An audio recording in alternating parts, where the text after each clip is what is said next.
O sistema Joluse de comunicação também abre espaço para os escritores, exploradores que navegam pelo universo da imaginação e traduzem suas descobertas em obras que inspiram, questionam e transformam. Olá pessoal! Hoje a gente vai mergulhar de cabeça no mundo das letras, mas tipo, mergulho raiz, sabe? Aquele que te leva para conhecer os bastidores, os segredos e as histórias por trás dos maiores nomes da literatura brasileira.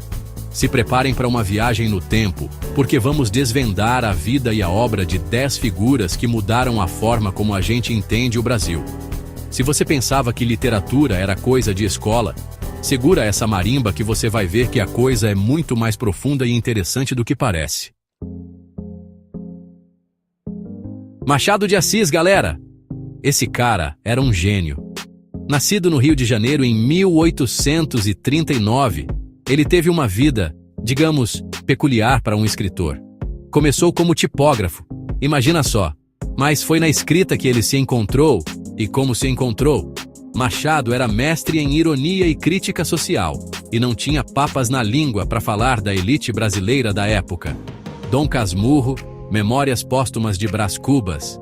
As obras do Machado são daquelas que você lê e fica como eu não li isso antes? E o mais legal é que ele conseguia falar de temas super complexos, como ciúme, traição e a própria natureza humana, de um jeito que era ao mesmo tempo engraçado e perturbador. Juro, você termina de ler um livro dele com a cabeça borbulhando. Uma coisa que pouca gente sabe é que o Machado era um cara super engajado com as causas sociais do seu tempo. Ele era mestiço e cresceu em um Brasil escravocrata. Então, dá para imaginar que ele tinha muito o que falar sobre desigualdade, né? E ele falava, mas de um jeito único, usando a literatura como ferramenta de crítica e reflexão. Machado de Assis, meus amigos, é leitura obrigatória para quem quer entender o Brasil e a alma humana. Clarice Lispector, gente! Preparem-se para uma viagem à mente humana como vocês nunca viram antes. Nascida na Ucrânia, em 1920, ela veio para o Brasil ainda criança e se tornou uma das vozes mais originais e marcantes da nossa literatura. A Clarice era mestre em explorar os dilemas da alma feminina. Em livros como A Hora da Estrela e Perto do Coração Selvagem, ela mergulhava fundo nas emoções, nos pensamentos e nas angústias das suas personagens, criando uma identificação absurda com o leitor. Sério? É como se ela estivesse lendo a sua alma. O legal da Clarice é que ela não tinha medo de ser complexa, de usar a linguagem de um jeito inovador e desafiador. Ela não estava preocupada em te dar respostas prontas, mas sim em te fazer pensar, em te levar junto com ela nessa busca incessante pelo significado da vida. Ler Clarice Lispector é uma experiência transformadora. É como se ela te desse um chacoalhão e dissesse: "Ei, acorda! A vida é muito maior do que você imagina." Jorge Amado, galera. Esse cara era pura brasilidade. Nascido na Bahia em 1912, ele transformou o estado em um personagem vivo e pulsante em suas obras. Seus livros são como um mergulho na cultura baiana, com direito a muita música, comida, festa e, claro, romance. Gabriela, Cravo e Canela, Dona Flor e seus 2 maridos, Tieta do Agreste. É uma explosão de cores, sabores e personagens inesquecíveis. Sério, você termina de ler um livro do Jorge Amado com vontade de pegar um avião para Salvador. Mas não pense que era só festa. O Jorge Amado também usava a literatura para denunciar as desigualdades sociais e as injustiças do Brasil. Ele dava voz aos pobres, aos marginalizados, aos excluídos, mostrando a realidade crua e sem filtro. Ler Jorge Amado é celebrar a vida, a cultura brasileira e, ao mesmo tempo, refletir sobre os problemas sociais que ainda persistem. É uma montanha-russa de emoções. Capítulo 4. Graciliano Ramos. A secura da vida. A força da palavra. Graciliano Ramos, pessoal. Esse cara era o mestre da concisão. Nascido em Alagoas em 1892, ele viveu em uma época difícil, marcada pela seca e pela miséria no Nordeste. E é claro que isso se refletiu em sua obra, né? Vidas Secas, por exemplo, é um soco no estômago. A história da família de Fabiano e Sinhá Vitória, que luta para sobreviver em meio à seca, é de uma crueza impressionante. O Graciliano não tinha medo de mostrar a realidade nua e crua, sem romantizar a pobreza. Mas não pense que a obra dele é só tristeza e sofrimento. Não! O Graciliano tinha um humor ácido, irônico, que dava um toque único aos seus textos. E mesmo nas situações mais difíceis, ele conseguia encontrar beleza e poesia na força do povo nordestino. Ler Graciliano Ramos é essencial para entender a história do Brasil, a luta do povo nordestino e a força da literatura como ferramenta de denúncia social. Capítulo 5. Carlos Drummond de Andrade. Poesia cotidiana, sentimentos universais. Carlos Drummond de Andrade, galera. Esse era o poeta da nossa época. Nascido em Minas Gerais em 1902, ele transformou as coisas simples do dia a dia em poesia pura. Sabe aquela xícara de café da manhã, o tédio do domingo à tarde, a saudade de casa? O Drummond conseguia transformar tudo isso em versos que tocavam fundo na alma. Seus poemas são a prova de que a poesia está em todo lugar. Basta saber olhar com sensibilidade. E não pense que ele era só melancolia, não. O Drummond também era mestre em ironizar a si mesmo, a sociedade e os absurdos do mundo moderno. Seus poemas são cheios de humor, crítica social e reflexões profundas sobre a vida, a morte e tudo mais que nos aflige. Ler Carlos Drummond de Andrade é como conversar com um amigo sábio e bem-humorado, que te entende como ninguém e te faz ver o mundo com outros olhos. Capítulo 6.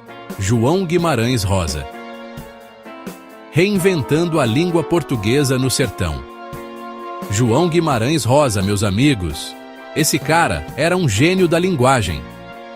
Médico por formação, ele nasceu em Minas Gerais em 1908 e transformou o sertão brasileiro em um universo mágico e cheio de mistérios. O Rosa tinha um jeito único de escrever, criando palavras, misturando o erudito com o popular, o português arcaico com o coloquial. Ler Guimarães Rosa é como aprender uma nova língua, é ser transportado para um mundo completamente novo e fascinante. Grande Sertão. Veredas é a sua obra-prima, um épico sobre jagunços, amores impossíveis e a luta entre o bem e o mal. Mas o Rosa também escreveu contos incríveis, como os de Sagarana, que te prendem do começo ao fim. Se você está procurando uma leitura desafiadora e recompensadora, Guimarães Rosa é a escolha certa. Prepare-se para se perder e se encontrar no universo mágico da sua escrita. Manuel Bandeira, pessoal. Esse cara era pura sensibilidade. Nascido em Pernambuco em 1886, ele teve uma vida marcada pela luta contra a tuberculose, o que influenciou profundamente sua obra. Seus poemas são como um sopro de ar fresco na literatura brasileira. Bandeira rompeu com as formas tradicionais, escrevendo versos livres, cheios de musicalidade e emoção. Ele falava de amor, de morte, de saudade, da beleza das coisas simples, sempre com uma sinceridade tocante. Libertinagem e Estrela da Manhã são obras-primas que marcaram a poesia brasileira. Seus versos são atemporais, falam direto ao coração e nos conectam com a nossa própria humanidade. Ler Manuel Bandeira é se permitir sentir, é se emocionar com a beleza da vida e a força da poesia. Monteiro Lobato, galera! Esse cara dispensa apresentações, né? Criador do Sítio do Pica-Pau Amarelo, ele marcou a infância de gerações de brasileiros com suas histórias cheias de aventura, fantasia e personagens inesquecíveis. Mas o Lobato não era só o pai da Emília e do Visconde de Sabugosa, não. Ele também foi um escritor polêmico, que usou sua voz para defender suas ideias sobre o Brasil, a educação e a cultura. Urupês, por exemplo, é uma crítica ferrenha ao atraso do país, enquanto o presidente negro antecipa, de forma visionária, os perigos do racismo e da exploração. Ler Monteiro Lobato é revisitar a infância, se aventurar por mundos mágicos e, ao mesmo tempo, refletir sobre temas importantes da realidade brasileira. Cecília Meirelles, pessoal. Preparem-se para conhecer a alma feminina da poesia brasileira. Nascida no Rio de Janeiro, em 1901, ela encantou o Brasil com seus versos delicados, sua sensibilidade única e sua paixão pela história e cultura do nosso país. Professora, jornalista e poeta, Cecília Meirelles foi uma mulher à frente do seu tempo. Sua obra é marcada pela musicalidade, pela riqueza de imagens e pela busca constante pela beleza e pela verdade. Em Romanceiro da Inconfidência, ela resgata a história de Tiradentes e da Inconfidência mineira com maestria, enquanto em Viagem nos transporta para um mundo de sonhos e reflexões sobre a vida e a morte. Ler Cecília Meirelles é se deixar levar pela beleza da palavra, pela força da história e pela sensibilidade de uma das maiores poetas brasileiras de todos os tempos. Érico Veríssimo, galera! Esse cara era um mestre em contar histórias. Nascido no Rio Grande do Sul em 1905, ele retratou como ninguém as transformações sociais e políticas do Brasil no século XX. Suas obras são verdadeiras crônicas da vida brasileira, com personagens cativantes, tramas envolventes e reflexões profundas sobre o nosso país. Em O Tempo e o Vento, Érico Veríssimo constrói um épico que acompanha a saga de uma família gaúcha ao longo de gerações, mostrando a formação do Rio Grande do Sul e do Brasil. Já em Incidente em Antares, ele faz uma crítica ácida à ditadura militar, usando elementos fantásticos para denunciar as injustiças e a violência da época. Ler Érico Veríssimo é mergulhar na história do Brasil, se emocionar com histórias de amor, luta e superação, e refletir sobre os dilemas da nossa sociedade. E aí, pessoal? Curtiram a viagem pela história da literatura brasileira? A gente viu que esses 10 escritores, cada um com seu estilo e suas histórias, ajudaram a construir a identidade da nossa literatura e nos ensinaram a ver o Brasil e o mundo com outros olhos. Mas essa lista é só a ponta do iceberg, viu? O Brasil tem um caldeirão literário cheio de autores incríveis esperando para serem descobertos.